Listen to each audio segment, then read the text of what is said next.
Drone is one of the most common and easiest entities to deal with. All he does is walk towards you. When he's near you, you'll hear his whirring and beeping. He's very slow, so all you have to do is not touch him and you will be a-okay.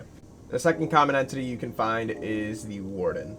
The Warden cannot see, however, the Warden is very reactive to sound and is very fast. He is reactive to footsteps, completing task, failing task, and certain items like the camera. He can also be triggered by in-game voice chat. If he aggroes onto you, you can crouch and walk away from the location that you triggered him, and you should be fine. Another thing to mention is that you can actually walk into the Warden. You can bump with the Warden as long as you are crouching and not making any noise. Lungworts, on the other hand, can see, but they cannot hear. If they spot you, they will spit a projectile at you, and if this projectile hits, you will be slowed down for a small duration. If you do not break line of sight while you are slowed, this is enough for him to catch up to you and eliminate you. The Mimic will copy the appearance of somebody if you are playing a co-op game, and sometimes they will spawn, and rarely the Mimic can spawn in without copying anybody. These are called skinless Mimics. Similar to Lungworts, they just wander around the map, mainly based off sight instead of hearing. Mimics that have copied someone will use text chat to talk, and when they spot you, they will use their flashlight a couple times at you before chasing you. Skinless Mimics have gushy, wet footsteps and will attack you on sight. The Gazer is our first uncommon entity. The Gazer has the highest detection range in the game, as well as having 360-degree detection. He will not instantly run towards you if he spots you. Instead, he will highlight you and start spinning his head towards you. If you stop moving, you can cancel the process, but if you continue to move while he's highlighting you, then he will be chased. It also takes a few seconds for him to break chase once you break line of sight. Lurkers are an uncommon entity, although they are very easy to deal with. As long as you don't get near them, they will not attack you whatsoever. They have footstep sounds and they grunt sometimes, so that's how you know that one is near. They are also decently slow unless aggroed, and they also have a low aggro range. When you see a multiple dangerous entity pop up, that's how you know that the twins have spawned on the floor. The dark twin is Yin and the light twin is Yang. Yin has farther detection range but is slower than Yang, and Yin's daggers will knock back and ragdoll targets. Yang is the light twin. She has lower detection range but faster walk speed than her twin,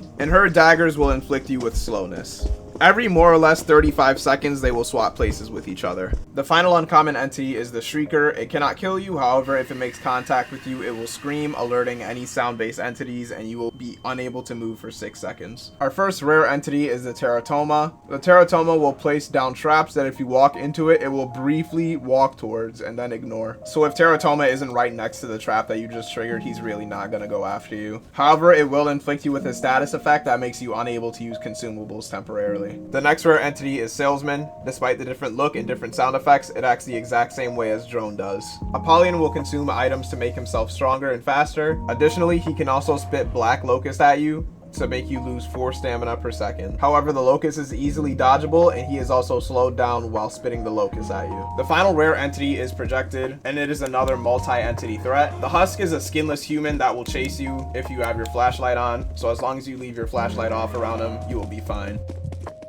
The Soul does not chase, however, when you're near it, it will give you the cold debuff, which gives you slowness. And if you do come into contact with it, it will kill you, so just be careful about that. When they come into contact with each other, they will scream, and everyone on the floor will be slowed, and all entities will be sped up, and they will have better range temporarily. Unusual entities are very, very rare, however, they can spawn at any point in the game, even on floor 2. The first I'll go over, and definitely the most dangerous in the entire game, is Consul. While only a minor inconvenience in the early game, he is basically a game ender if you get caught in the mid to late stages of the game. And that's because Consul gets different abilities based on what terminal upgrades that you have in the game so far. Alright, this is about to be long. With Snake Eyes, Consul has a 50-50 chance to get a +1 or +2 speed up for the floor. With Supply Drop, when the floor starts, Consul gets a +5 speed boost that slowly decays over 2 minutes. With Mimic Radar, Consul becomes hidden. With Task Owner, Consul gains a 0.1 speed up for every task that has not been completed on the floor. With Task Siphon, every time a player completes a task, Consul drains -10 battery from the player who completes it and gains a 0.1 speed up. With Emergency Lights, Consul's sight range is increased by 20 and gains +2 speed during a power outage. With Power Saving, when chasing a player, Consul drains 1 battery per second until they lose aggro. With Terminal Expansion, every time an upgrade terminal is activated, Consul will immediately travel to it and gain +5 speed while doing so. With Recyclomancy, Consul gains a 0.25 speed up for 5 seconds every time a consumable is used, and the duration and speed can stack. With Mechanics, Consul negates any effect that triggers when tasks are completed, like like Task Siphon Battery Regen or Task Radar Ping. And finally, with reboarding when the countdown begins, console gains +3 speed up and increases its aggro range by 50. And on top of all of that, I'm pretty sure he starts auto-tracking players once the countdown begins. Unless it was the reboarding activated, but I don't know how he started tracking me through that wall. Be very, very careful if you ever do come into contact with this entity. The next unusual entity is Witness.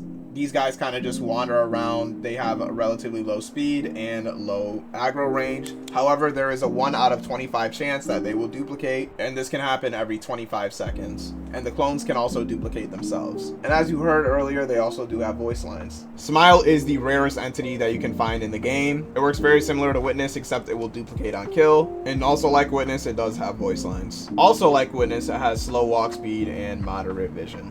Conditional entities, as it says in the name, are entities that only spawn once certain conditions are met. The first entity we have is Hatman. Hatman will spawn if you have 90+ fear for more than 90 seconds. He is very similar to Drone, except you cannot escape him by going up or down, and he also goes through walls. He is also only a threat to the people that have met these conditions. The Joker will only spawn when summoned from a deck of cards, which has a 1 out of 101 chance to be pulled from. The Joker has 31 walk speed, making it extremely fast, making it an entity you will never want to encounter whatsoever. If you're skipping floors and you hear the sound, then you are now forced to go to the maintenance room. You are now forced to complete 15 tasks plus 10 per player in under 3 minutes. Failure to do so will spawn the timekeeper in your lobby. The timekeeper starts off very, very slow. However, he will start to slowly build up speed, and he can build up speed infinitely. On top of this, the closer you are to the timekeeper, the slower that your own movement speed will be.